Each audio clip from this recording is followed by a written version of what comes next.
হজ মুসলমানদের ধর্মীয় জীবনে ফরজ করা হয়েছে। এ ব্যাপারে দলিল কি, এ ব্যাপারে রেফারেন্স কি?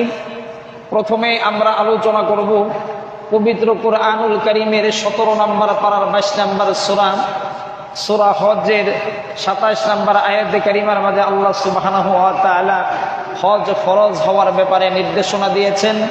এরপর সূরা আল ইমরান সহ পবিত্র কুরআনুল কারীমের বিভিন্ন জায়গায় হজ ফরজ হওয়ার ব্যাপারে আল্লাহ সুবহানাহু ওয়া তাআলা আয়াতে কারিমার মাধ্যমে আমাদের উপরে নির্দেশনা দিয়েছেন। এর মাঝে আপনাদের সম্মুখে এখন যে আয়াতে কারিমাটি উপস্থাপন করব, এই আয়াতে কারিমাটি পবিত্র কুরআনুল কারীমের সূরা হজের 27 নম্বর আয়াত। وَأَذِّنْ فِي النَّاسِ بِالْحَجِّ يَأْتُوكَ رِجَالًا وَعَلَى كُلِّ ضَامِرٍ يَأْتِينَ مِنْ كُلِّ فَجٍّ عَمِيقٍ।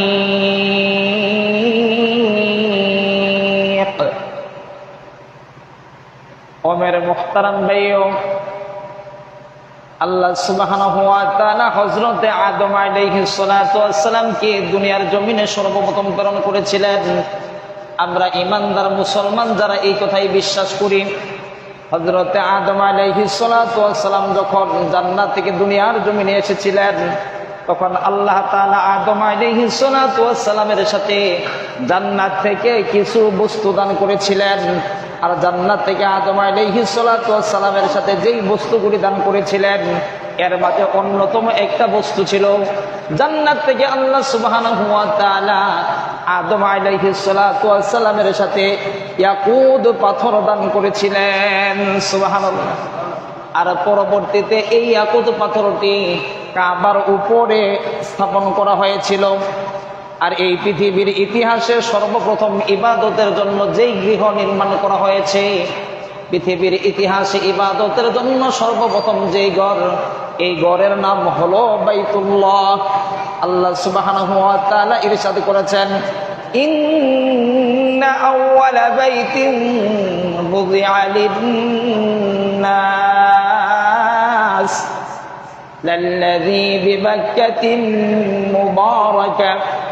নিশ্চয়ই এই পৃথিবীর ইতিহাসে মানুষের ইবাদতের জন্য আল্লাহ সুবহানাহু ওয়া তাআলা সর্বপ্রথম যেই গৃহ নির্মাণ করিয়েছিলেন, এই গৃহটা হলো বাইতুল্লাহ।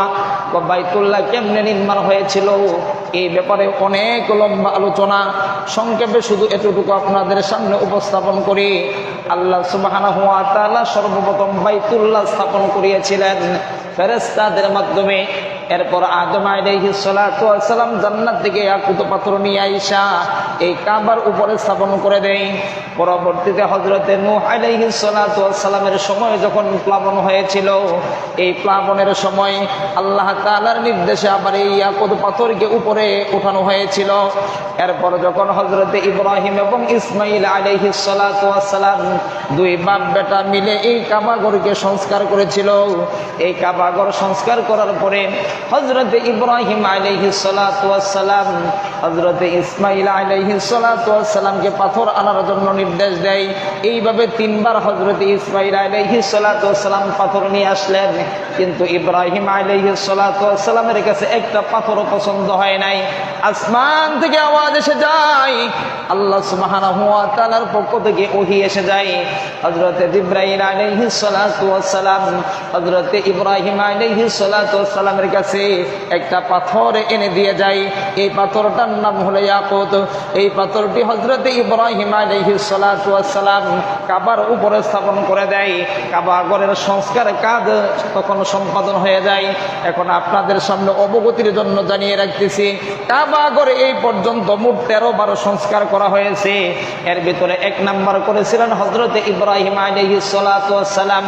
তো হযরতে ইব্রাহিম আলাইহিস সালাতু ওয়াস সালাম কাবা ঘর সংস্কার করার পরে আল্লাহ সুবহানাহু ওয়া তাআলা এইবার ইব্রাহিম আলাইহিস সালাতু ওয়াস সালামকে নির্দেশ দেয়, ও আমার খলিল, ও আমার দোস্ত, ওয়াআযিন ফিন নাসি বিল হজ, আপনি মানুষের মাঝেও হজের ঘোষণা দিয়ে দেন। সুবহানাল্লাহ। কাবা ঘর সম্পাদন করার পর আল্লাহ তাআলা বলে, বন্ধু, ও বন্ধু খলিল ইব্রাহিম, আপনি মানুষের মাঝে এই বাইতুল্লাহর মাঝে জিয়ারত করার জন্য, হজের জন্য ঘোষণা দিয়ে দেন। সুবহানাল্লাহ। হযরত ইব্রাহিম আলাইহিস সালাতু ওয়াস সালাম হয়তো মনে মনে এমন ভেবেছেন যে জনমানব শূন্য আরবের এক মরুভূমি, মানুষজন তো এখানে নাই বললেই চলে, তো এইখানে হজের ঘোষণা আমি কেমনে কি দিব, আর লোকজনই বা কেমনে হজ করার জন্য আসবে? এমন প্রশ্নের অবতারণা হওয়ার আগে আল্লাহ তাআলা জানায়া দেয়, আপনি যে হজের ঘোষণা দিবেন, মানুষেরা হজ আদায় করার জন্য কেমনে আসবে জানেন নাকি? এই মানুষেরা হজের ঘোষণা পাওয়ার পর মানুষেরা হজ করার জন্য আসবে। ইয়াতুকা রিজালা, মানুষেরা পায়ে পায়ে হেঁটে এসে হজ আদায় করবে। ওয়ালা কুল্লি দামিরিন ইয়াতিন, এবং কৃষকাই কুজুওয়ালা যেই উট রয়েছে, এই কৃষকাই উটের উপরে আরোহণ করে মানুষজন হজ আদায় করার জন্য আসবে। আজ থেকে শত শত বছর আগে আল্লাহ সুবহানাহু ওয়া তাআলা যখন এই নির্দেশনা দিয়েছেন, তখন বর্তমান সময়ের মতো এতটা হাই স্পিড, মানে উচ্চ গতি সম্পন্ন যানবাহন তখন ছিল না। হেলিকপ্টার ছিল না, বিমান ছিল না, উড়োজাহাজ ছিল না, জাহাজ ছিল না, যে মানুষ ওইগুলির মাধ্যমে হজ আদায় করার জন্য যাবে। সেই সময় হজ সম্পাদন করার জন্য একমাত্র উপায় ছিল পায়ে হেঁটে গিয়ে হজ আদায় করতে হতো, অথবা উটের উপর আরোহণ করে যে হজ আদায় করতে হতো। আল্লাহ তাআলা জানায় দেয়, খলিল আপনি হজের ঘোষণা দেন, মানুষ পায়ে হেঁটে এসে হজ করবে, উটের উপরে আরোহণ করে এসে হজ করবে। বলে কোন জায়গা থেকে আসবে? মিন কুল্লি ফাজ্জিন আমিক, মানুষ বহু দূর দূরান্ত থেকে এসে হজ আদায় করবে। সুবহানাল্লাহ। আল্লাহ তাআলার সেই আয়াতের বাস্তবতা যদি এখন লক্ষ্য করেন, আজ থেকে শত শত বছর আগে আল্লাহ তাআলা বলছে মানুষ বহু দূর দূরান্ত থেকে এসে হজ করবে। আর এখন যদি এই আয়াতের বাস্তবতার দিকে তাকিয়ে দেখেন, কোথায় সৌদি আরব, কোথায় বাংলাদেশ, কোথায় ইয়েমেন, কোথায় সৌদি, বিশ্বের আনাচে কানাচে যেখানেই মুসলমান রয়েছে, যেখানেই হজ করার মতো সামর্থ্যবান লোক রয়েছে, হজ করার জন্য বাইতুল্লাহর মাঝে আসতে হয়, তাহলে বহু দূর দূরান্ত থেকে হজ করার জন্য আসে কি আসে না? কিন্তু আল্লাহ তাআলা বহু আগেই জানিয়ে দিয়েছেন যে আপনি ঘোষণা দেন, পৌঁছায় দেওয়ার দায়িত্ব আমি আল্লাহ সুবহানাহু ওয়া তাআলা। আল্লাহু আকবার। দেখেন আল্লাহ সুবহানাহু ওয়া তাআলা সেই শত শত বছর আগের এলান যুগে যুগে সময়ে সময়ে বছরে বছরে আল্লাহ আমাদের কাছে এলান দিয়ে দিতেছে।